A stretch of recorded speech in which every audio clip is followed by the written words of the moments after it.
Welcome to Radio Friends on this Tuesday, January the 8th, 2013. We've got two guests today. Actually, we've got three guests, but two topics. Let's start, first of all, with Nick Foster, Voluntary Action Center. Pleasure to have you here. Happy New Year. Happy New Year. And congratulations on the great work that Voluntary Action Center did for Christmas. Oh, thanks. Just outstanding. How many families did you have? 1,150, thereabouts. 1,150, and right. You managed to get every one of them adopted by the community. Right. A lot of people have been asking me because we were up sort of to the last minute getting everyone sponsored, but it did happen, and you know we were very confident it would happen, and it did.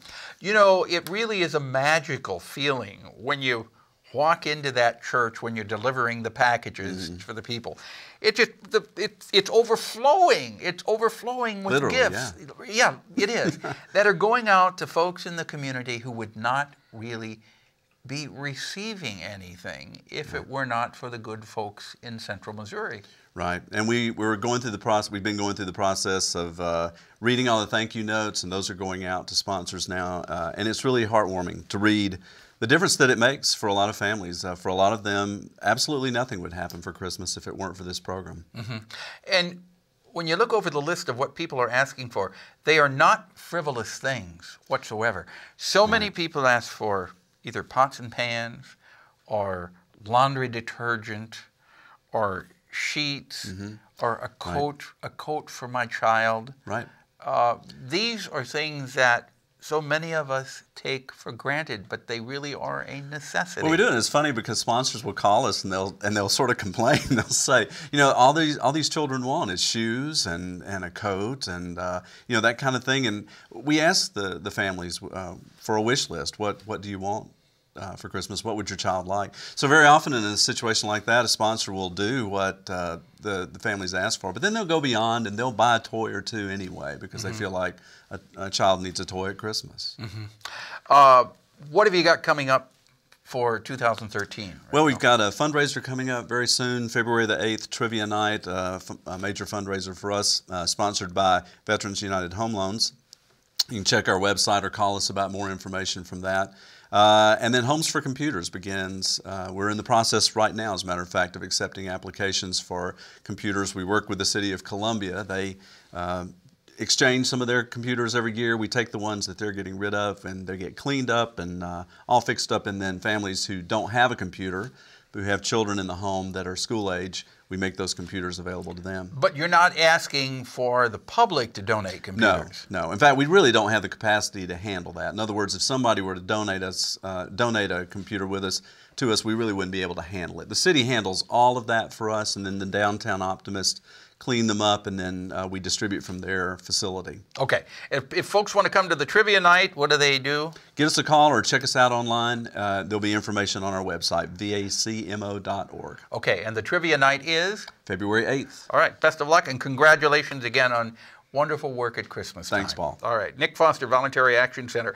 Then I turn to my friends from Capital City Players in Jeff City. We have Brandon Bise. Welcome, Brandon. Hi, Paul. And ASHTON Botts. It's a pleasure to have both of you here. Brandon, you are directing the next show that opens, just a couple of days from now. Yeah, January 10th. And it's called Spring Awakening? Spring Awakening.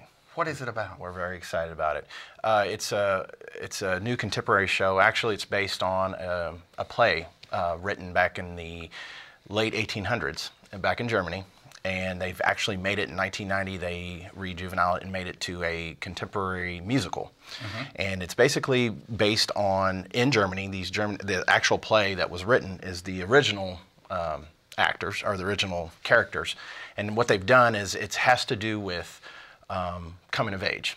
It's a new age musical, but it's coming of age of characters learning their sexuality, identities, They're, you know, it has to do with what we deal with today, like brutality of kids, you know, trying to find themselves. Is this an adult-only production? It is. It's mostly hitting our teenage base. I would say teenage is probably where we start out because it has to do with puberty and kind of growing up, you know, coming of age. Nothing below anything of, it's definitely PG-13. Okay. But staying around the 20s and, you know, of course, of Right. all So, ages. so for this production, you don't want to bring young kids. That's correct. That is correct. It's called Spring Awakening, and you have the leading lady with us We do. today.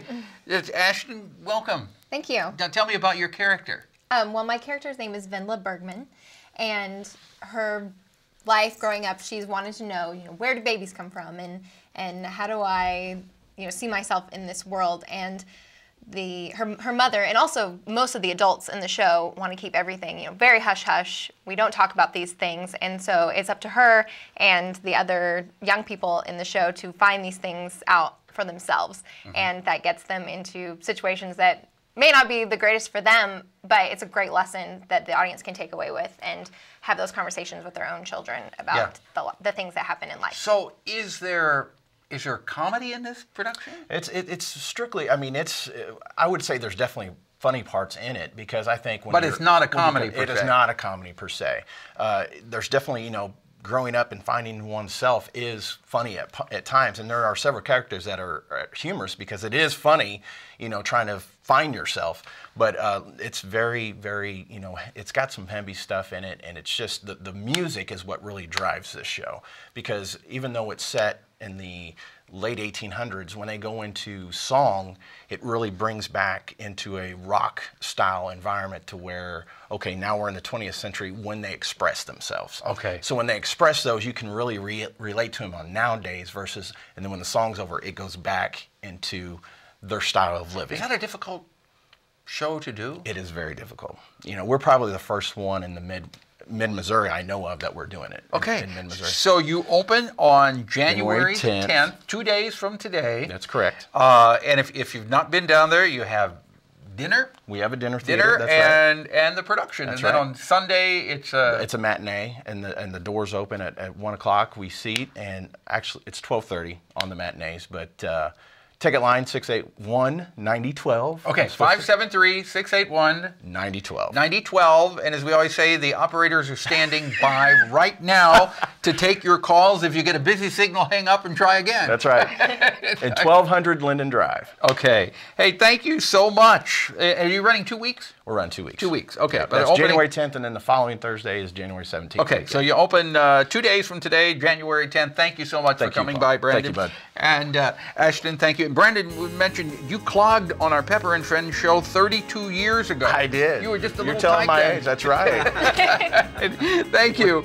Let's see. Our program directed by Travis McMillen of the Reynolds Journalism Institute. Audio's Pat Akers, KBIA. Our floor director is Eric Stazak, and our assistant producer and guest coordinator, Uncle James Mauser. Tomorrow we're going to talk about Central Missouri Stop Human Trafficking Coalition. If you have any ideas, something you'd like to hear, drop me an email, pepperpmissouri.edu. Bye-bye.